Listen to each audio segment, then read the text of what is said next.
I'm so glad to have my guest on the show today. She's been waiting patiently while I rattled on. My guest today has a very personal and pertinent story to share with us. One unremarkable night, Kartar Diamond's remarkably talented 15-year-old son walked into the living room and shouted, "Every musician in LA is stealing my ideas," and went back into his room. Minutes later, he came back, belt in hand, and began whipping the couch and shouting with escalating paranoia.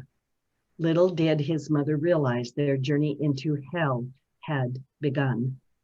In her new book, Noah's Schizophrenia, A Mother's Search for Truth, Kartar Diamond shares her own story of the challenges, confusion, and ineffectiveness she ran into for years as she sought help for her son's extreme mental illness. Kartar Diamond is an author and a consultant in metaphysical, lifestyle, and health-related subjects. She is a member of her local NAMI group, and she is using her book as an ongoing national advocacy for those with schizophrenia, as well as for their family members. Welcome to the show, Kartar. It's such a pleasure to have you. Thank you. I'm very ecstatic to be here. I'm learning things about you in the intro. We're kindred spirits. Isn't that lovely? Yes. Yeah, I think so too.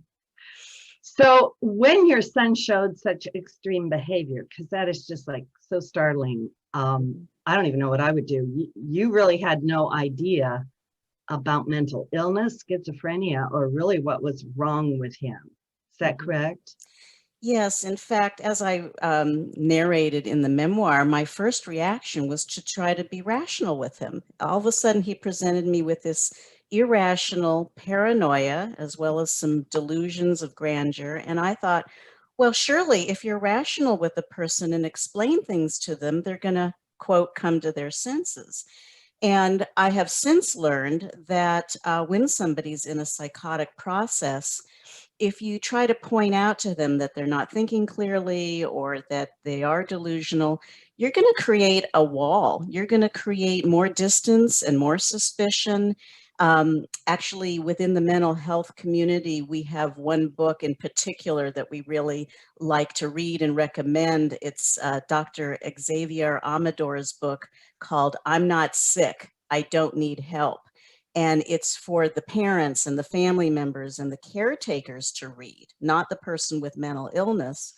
But it explains how you can speak with somebody in that crisis state to engender more trust and to help de-escalate and calm them down.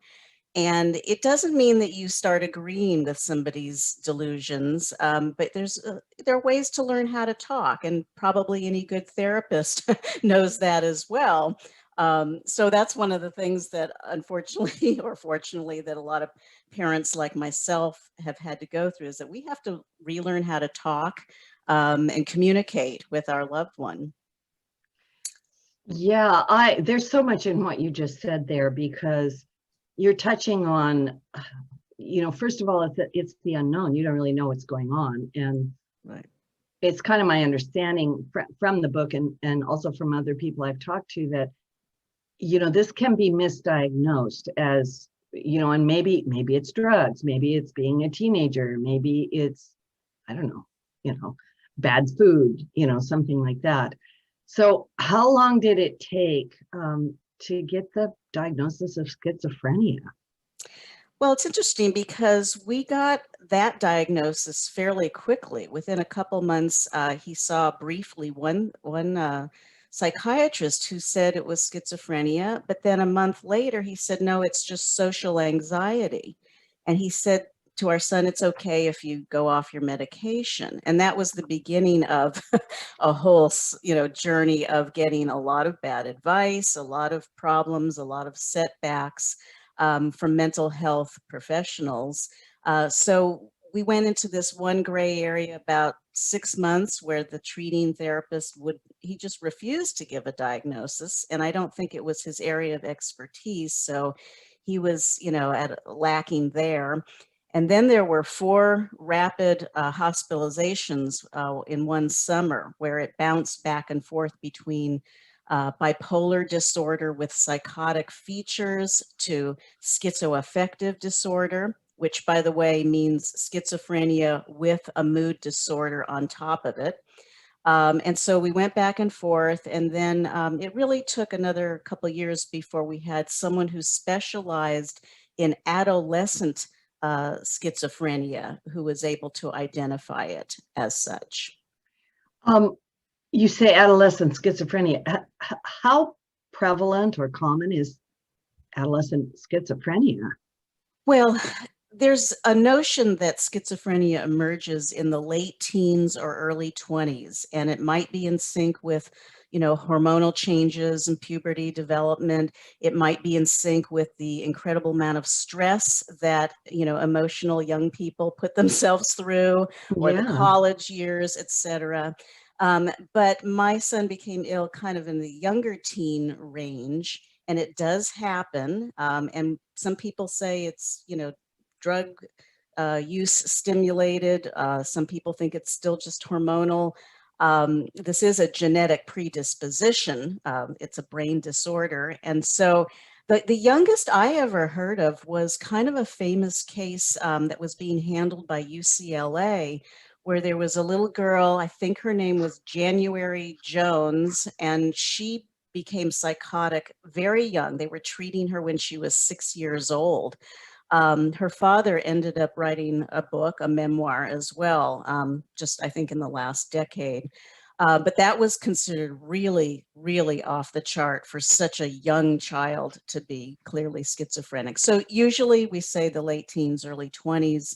For the young male brain, which still is developing up until age 25, a lot can happen. And females tend to have it emerge a little bit later in life, but that's the spectrum.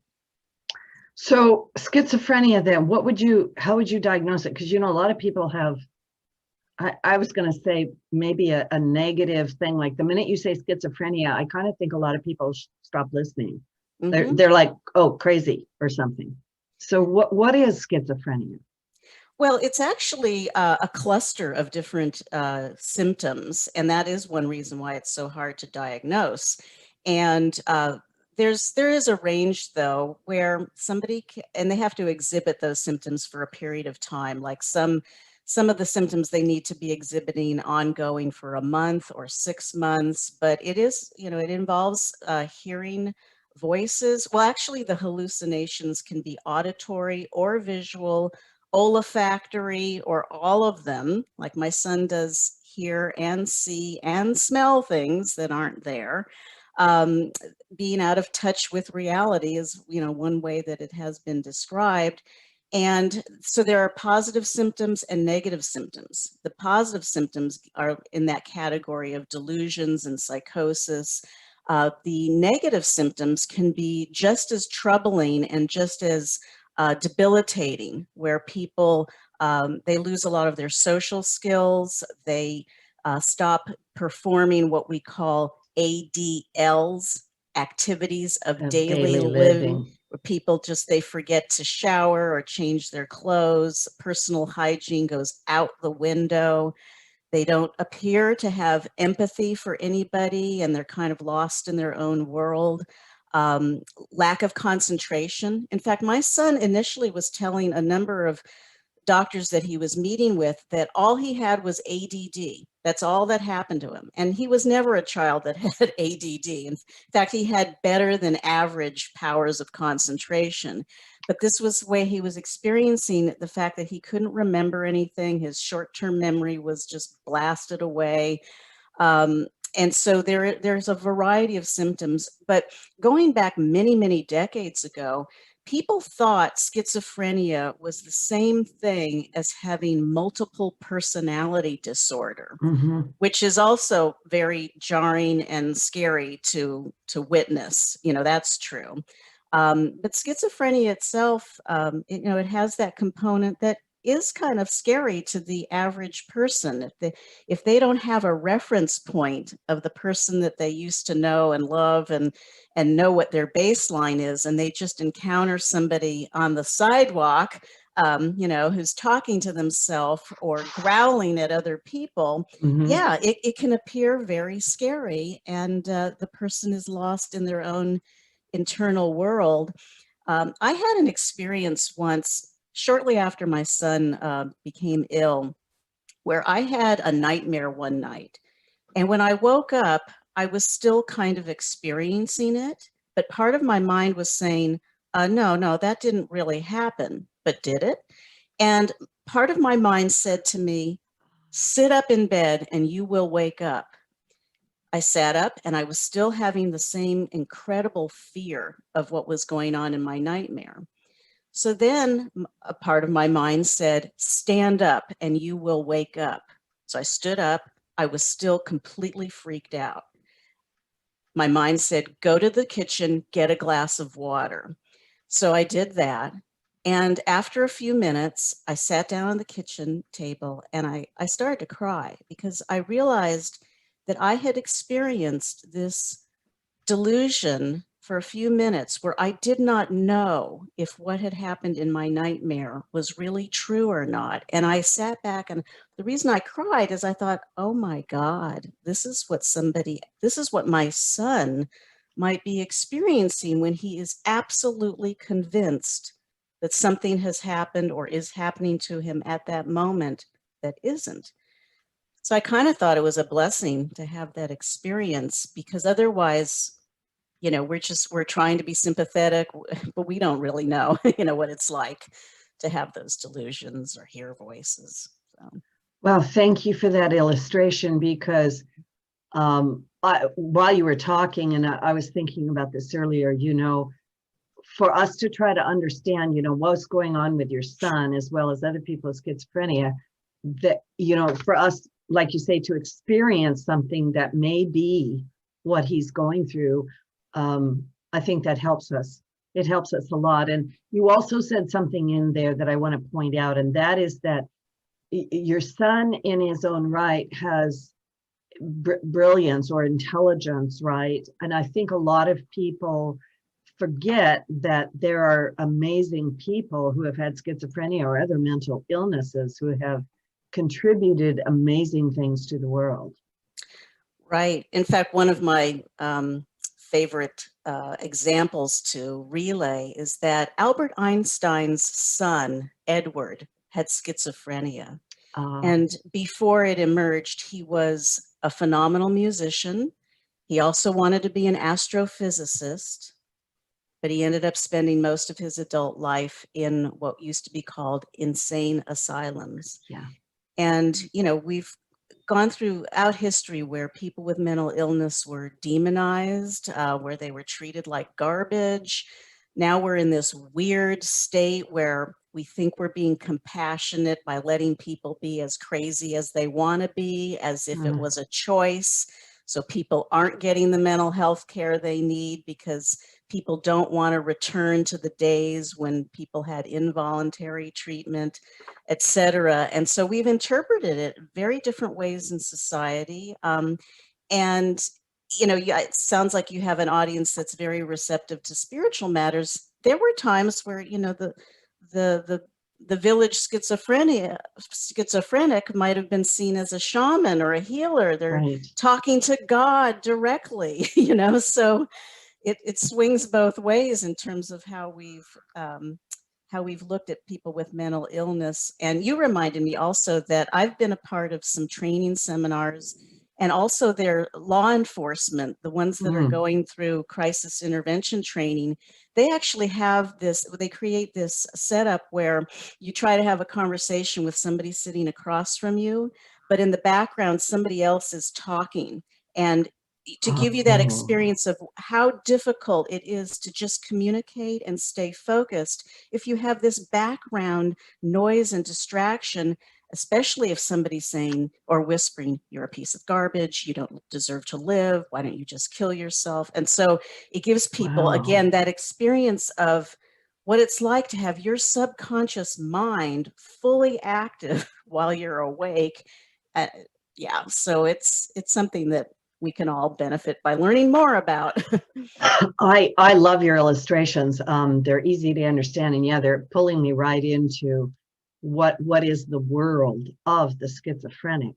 And I'm also thinking to myself, what a travesty, I don't have a better word for it, the insane asylums, and how we have been very quick to throw people into an insane asylum and lock the door, right?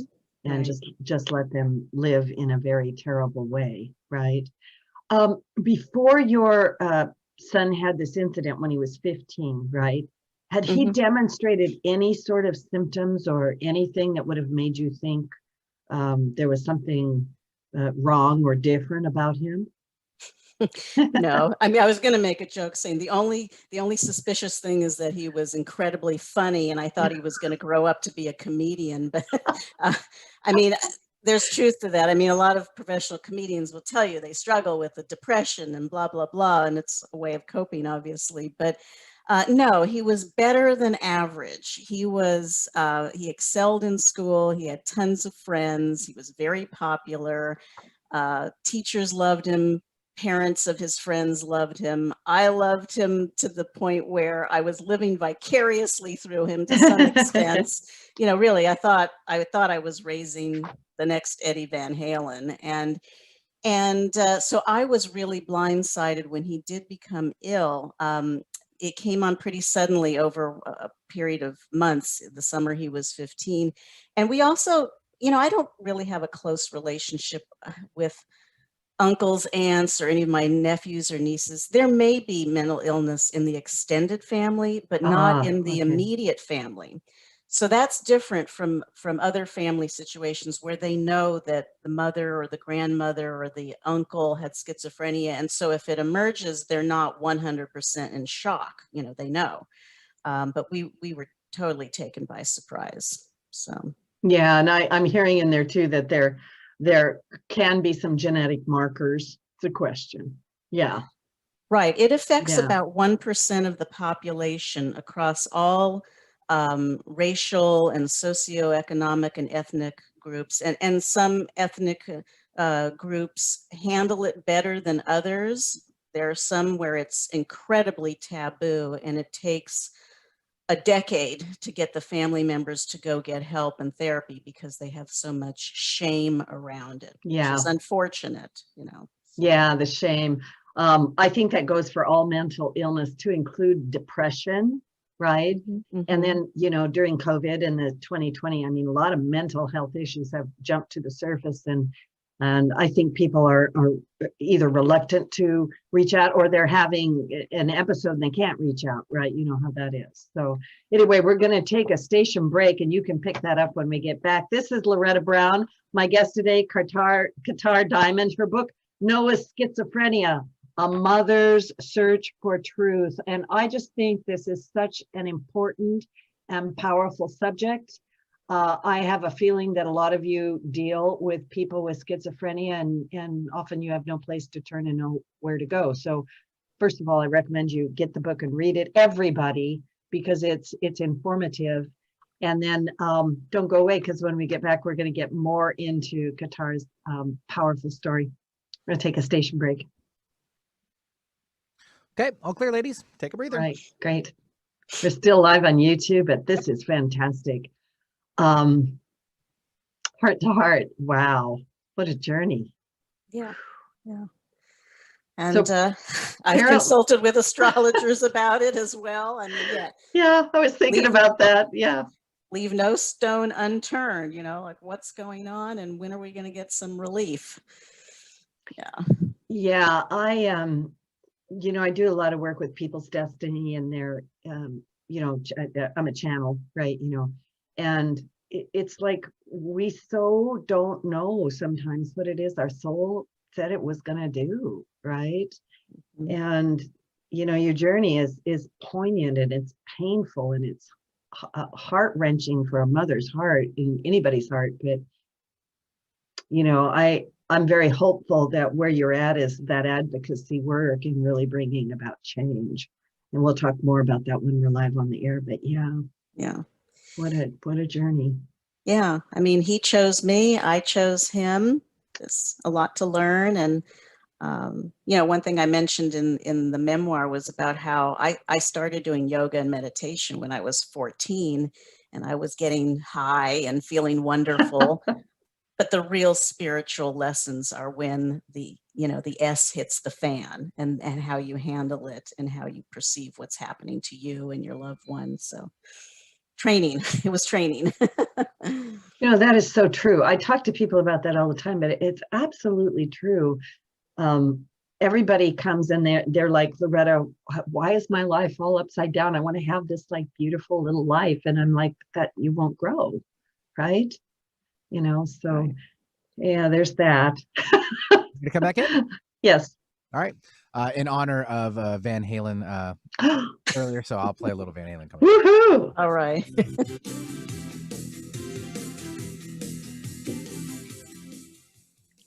Thank you so much for that, Van Halen. Yay! Wonderful. Welcome back to the original Loretta Brown Show. I'm Loretta Brown. You can find out more about me at ReikiOasis.com and, of course, at Loretta Brown Show, KKNW.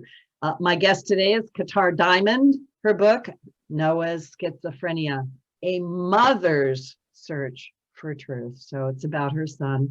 And I want to just explain. So your son was quite the musician, and the importance of the Van Halen music and all of that is that he wanted to do that, right? And I think he went through a period of time where he kind of thought he was different people. Yeah. Well, when he had a psychotic break and I wasn't really sure what was going on, he would go into his bedroom, he'd listen to David Bowie, and then he'd come out of his room and say, "Now I'm David Bowie," or, he'd go in his room and, "Now I'm Leonard Skinner." And so I didn't know that night. That was very early on, and I didn't know if he was joking or if he was really having, some kind of internal experience where he thought that by listening to the music that he became that individual. But prior to that, he would play his guitar for hours, and I'd walk down the hallway and I would be thinking, is that the radio or is he playing? And I'd open the door and he would be playing. And I was, I mean, objectively, he was a great musician. His teacher used to say, "You do know he's going to be a professional musician one day, don't you?" And I was like, well, maybe, yeah, because he was so good. And he still has his musical skills. In fact, someone just gave him a banjo the other day. So aside from guitar and bass, he plays drums. Now he's learning banjo. He's multi-instrumental talented. Yeah. That's really great. I'm glad he's got the music. And Glad he's got that. Mhm. that's almost a cliche. A lot of people with schizophrenia are very artistic, very creative. And then some of them also are very left brain too, where they are, they understand science, mathematics, astrophysics. They can be very, very developed in certain areas. Some of them can compartmentalize their intellectual powers with what may be going on with them more emotionally, whereas others can't, and they kind of fall apart completely. So depends on the person. Can you talk a little bit about what a dual diagnosis is? Okay, I think a long time ago, dual diagnosis meant that you had two ongoing, let's say, mental illnesses like schizophrenia and bipolar disorder. However, now, more recently, it implies that somebody has a substance abuse disorder as well as a mental illness. And unfortunately, that's very common. We use that term self-medicating, Yeah. and it's extremely true, for people with mental illness. Although it rarely goes well, it usually makes the symptomatology worse. So that's what dual diagnosis means. And in fact, one of the little tidbits of recommendations that we give other family members, if their loved one is dually diagnosed or if they suspect that, these days they have to be careful in how they approach that with mental health providers, because if they overemphasize the substance abuse aspect, they will get parlayed into rehabilitation programs, sober living, 12-step programs. All of that's really good. but not at the expense of the mental illness component, where they might need to be taken care of in that angle first. So there's a lot to unpack with that. Yeah, I was situation. Yeah, complicated is the small word I'm going to use for that. I want to talk a little bit about your journey, once that he came out and was having these psychotic episodes, and your book is just, by the way, I really enjoyed reading it. It's kind of riveting, and I have to be honest with you, sometimes I sort of skim through a book, but with yours, I was like, no, I have to read every word or something, because every paragraph is jam-packed full of your experience with the system and what happened. So I don't even know where to begin with that. I'll just add a general question, and you jump in there and add whatever needs to be added. How many group homes did Noah stay in? And can you talk about these places, describe them, what were their functions, and what was your actual experience? Right. Well, early on, I was trying to figure out what would be the best accommodations for him. And, reading the memoir, that initially we sent him away to a high school out of state that was supposed to help young people with mental illness. And he got worse there. And so, that I had this whole journey, one frustration after the other. And that is another dilemma that family members go through, where they have to try to figure out, is my loved one going to do better living at home with people who know him or her and care for him or her? Or are there going to be family dysfunctional things going on that make it worse? So should we put this person in what they call a board and care? I've come to find out by talking with a lot of other people around the country that not every state or city or county has these board and cares.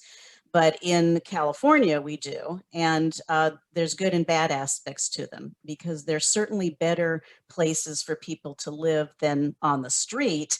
But there's a lot that goes on in the board and care system that's not therapeutic and may even set people back, which I think happened with my son. And so he was in about a dozen of these board and cares or dual diagnosis centers, which didn't really help the dual diagnosis part at all. And so there are exceptions, but the typical board and care is a house or an apartment building that's been converted into a place where people with serious mental illness can live. And like in one of the first places my son lived in, the apartment conversion took what might have been a 1 or 2 bedroom apartment, and they carved it up into about 3 different bedrooms. Like, I think my son his bedroom was maybe part of what had been the living room of the apartment. And most of these are in rundown areas, crime-ridden. There's always a liquor store around the corner.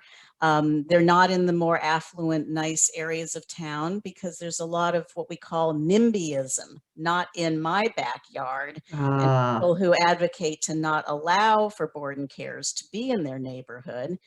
And then because of the cost of real estate, they just end up being in really dumpy places. And then they often are understaffed, or the staff could even be people who have mental illness themselves. There's that cruel saying, a hospital run by the patients. Well, we saw a lot of that. And isn't there a movie about that? I don't know. Anyway. Right. And so, it's a place where people can get meals, and they're not very healthy. They're worse than hospital food. It's a place where someone will hand out their medications, but they can't enforce it. Although if somebody doesn't take their medications and they become psychotic, that's an excuse for the board and care to be able to evict them.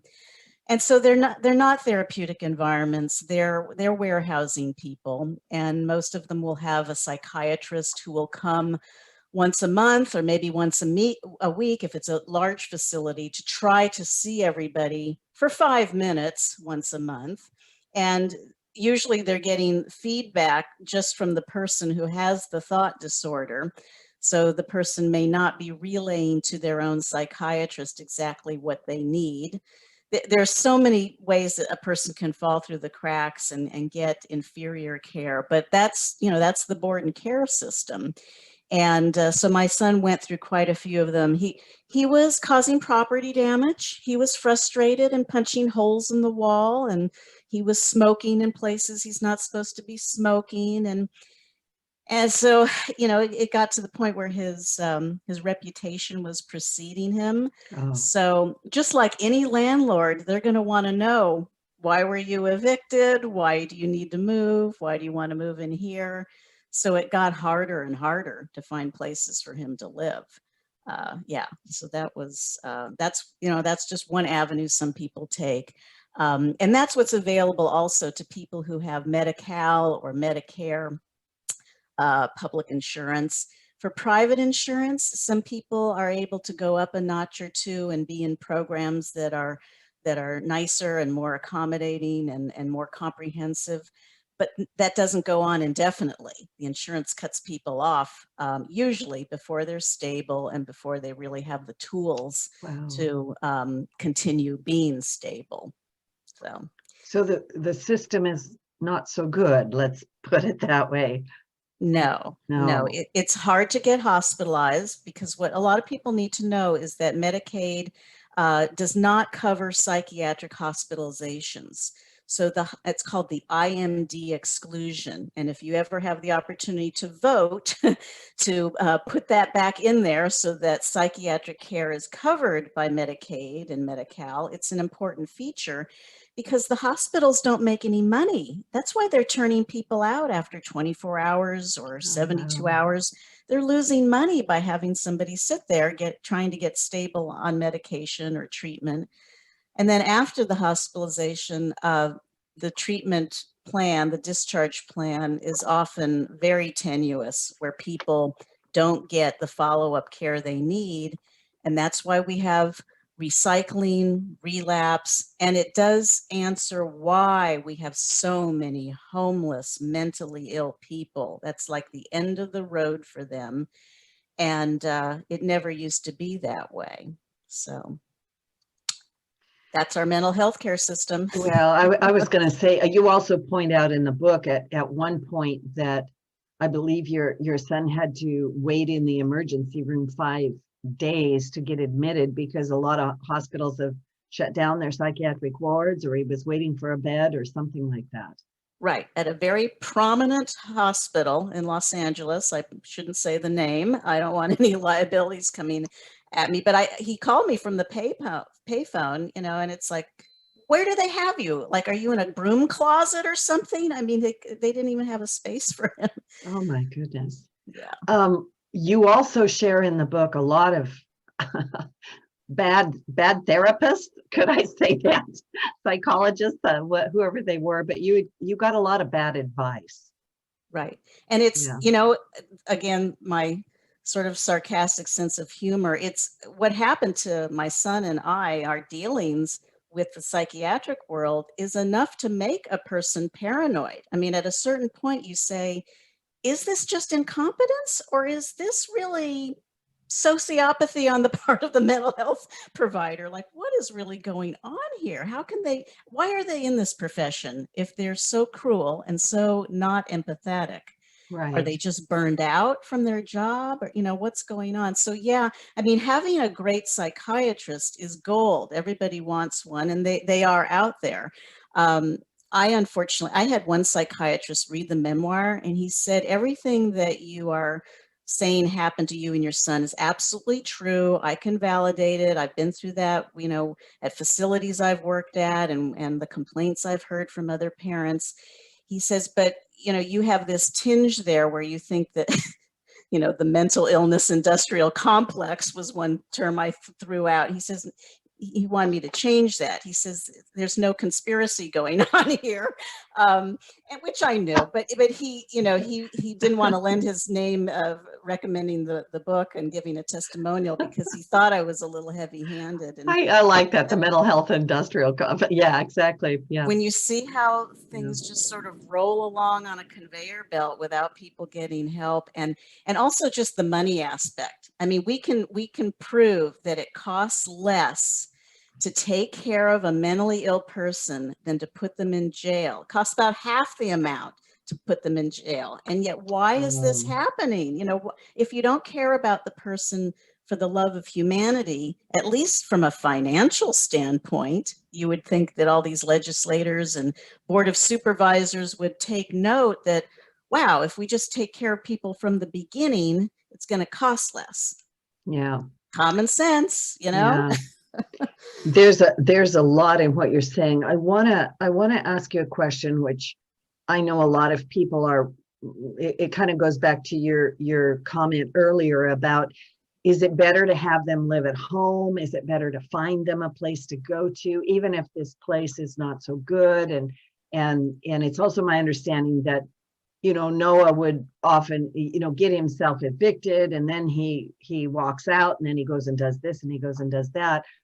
Um, you at some point had to really come to terms with having him stay at your place or not stay at your place. So what was your deciding factor on that, about whether he could live with you or not? Well, you've made me think I should probably create some kind of major checklist, that a family member could check off, or have someone objective help them. Because you don't want a mentally ill person living at home if they are going to be literally a danger, if there's potential for violence, if there's other family members also who are being traumatized. There's a lot of brothers and sisters out there who feel cheated out of their own childhood and their own parents because there was so much drama and crises around the mentally ill person. So Yeah. each family member, or each family has to decide based on their own community's resources, what is the best for this person. Because sometimes mentally ill people actually do respond better when they're not with their family, let's be honest. So it varies. Now, I had such a bad experience, and my son did too, with the board and cares, that I'm going to try to do everything possible to keep him from ever going back to one ever again. But there may be some that are actually really good. In fact, I remember calling one. It was probably about 30 miles from where we lived. And they said, we almost never have an opening. We might have a 3 or 5 year waiting list because people like it here and they stay here, so it Oh, just depends. And it also depends on someone's level of functionality. There are some people with schizophrenia who still go to college. They still may be able to work. They may need a little prompting and support. They may need a case manager. And then they can be, they can be fairly functional and stable. But other situations, it's not safe and it's not therapeutic. I have one friend whose son was so bad off living with the father that they were practically slipping the food under the door, and it oh, got to the point where there was a medical emergency. This person was starving themselves to death before it was discovered. So you don't want that kind of thing happening. And that the other piece of this is that in any given community, if you see that these programs exist, partake of them, evaluate them. If they're not doing something they should be doing, report them. I went to some board and cares that were so horrendous that I called the state agencies to report them. And I got a call back one time from this licensing agency, and they said, as we're speaking right now, we are cleaning up that board and care and we're putting in a new manager. Because what I saw there was, I left the place thinking people would be better off homeless. So you get involved. This is what advocacy is about. You mhm. expect higher standards. You say, this is not acceptable. I'm right now involved with a little group of moms, and we're actually bringing to the attention of the LA County Department of Mental Health the various step down programs, residential programs where we know there's active drug dealing going on. All right, maybe they need to have a law enforcement officer as Right. the lobby guard. Maybe what are they going to do to put a stop to that? So So you do a lot of work with the National Alliance on Mental Illness. Is that an organization you encourage anyone with a mentally ill loved one to join? right. Well, I'm not an official with NAMI, but I've been a family member. I've gone to local meetings, and those are really great. In any community that has a local NAMI chapter, they do their best to support family members in crisis. They teach what they call family to family workshops where they educate everybody about what mental illness is and what kind of resources they can have. It's through NAMI that I learned about conservatorships and special needs trusts. And so they do a great job, educating people about the lifelong responsibilities and potential outcomes with mental illness. In terms of advocacy, there's a national level, there's state levels and local levels, and they all function in some ways independently of each other. But it's a great place to start. It's a great place to find other people who are in the same boat as you, which can help your own psychology as well. I said, I think in the book, that 100% of all family members with a mentally ill son or daughter or sibling, they become depressed themselves. Yeah. And the sooner you get support from other people who know what you're going through, yeah, the better it is. And then find out what you can do in your own community. There's also national organizations like Treatment Advocacy Center.org, where they look into all kinds of matters and try to help with legislation and changing the laws. Good. Thank you for that information. We talked very briefly during the break on the YouTube channel that you have checked into basically the soul contract that you have with your son.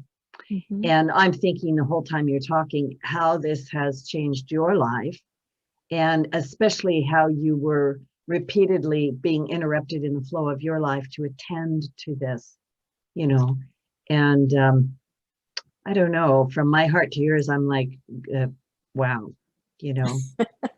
yeah. Right. I mean, quite a dichotomy. And some people already know me that I happen to be a feng shui consultant. And so it's all about environment and harmony and balance.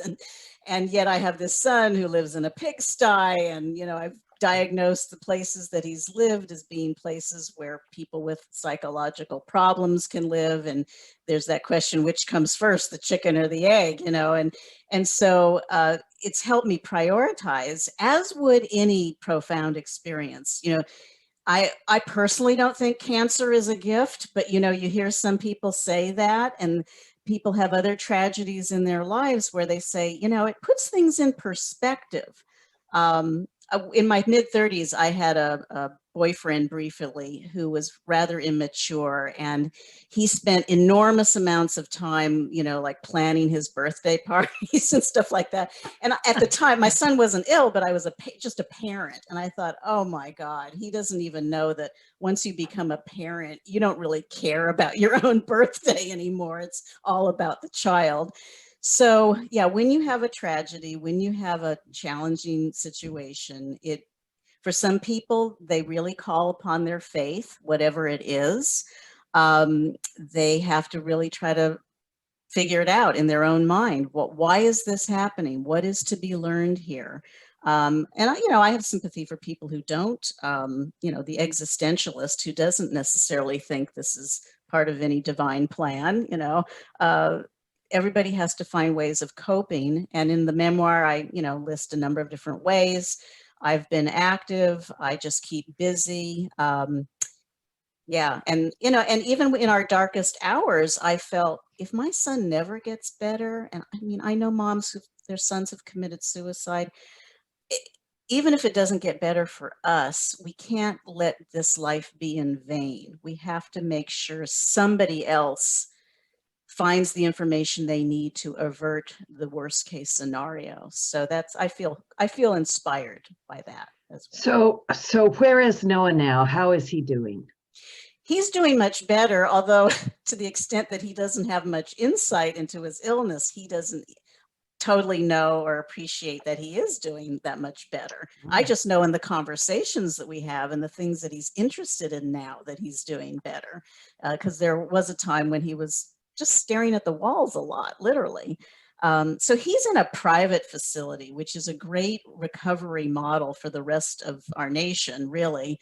And I know they get a lot of calls with people wanting to know, what is it that you're doing that works? So he gets a lot of support. There's a really high, resident to staff, ratio where he's got a lot of people conversing with him and observing him every day. And he has structure to his day, and he has fun activities presented to him opportunities to do things that he wants to do, not just things that people think he has to do. And it's a really friendly group of people. And, you know, one component, some people downplay it, but they serve really healthy food there, and they put a limit on sugar. And, you know, and if we could have, decades ago, we had something called the Twinkie defense. I mean, remember that mayor of San Francisco went nuts, and he said it was because of all the sugar that he had. So, you know, yeah, the food that you eat, the nutrition or lack thereof, can definitely affect your psyche. I mean, we're even now nationally talking about how vitamin D can prevent or reduce depression. So they have at this program, the John Henry Foundation, things that really do help keep people stable, and they feel finally like it's a home. It's not just Wonderful. yeah. Yeah.